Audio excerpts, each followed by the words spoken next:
I'm Dr. Ryan Stanton, and the doc is in. Now, the idea, a fantasy of a pill that could replace diet and exercise may be more fact than fiction. Research is going on right now on medications that can possibly mimic the physiologic response to diet and exercise.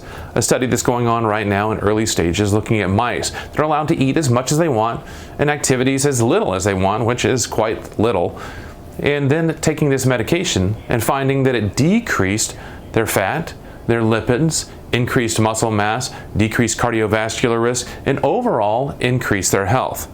Now, this is a long way from prime time, and it's not going to be a replacement for good lifestyle choices, but it may be an option down the road to increase or augment the other steps that can take place to improve our health and wellness. Scientists suggest that we are another 4 to 5 years before the first of these medications will likely be ready for FDA approval and consideration. The important thing to keep in mind, though, is with any medications, any adjustments we make to our body, there are going to be paybacks or risks as well. So we'll have to look and see what those risks are going to be and the possible complications with that risk-benefit analysis of these medications as a tool moving forward for our overall diet, health, wellness, and exercise.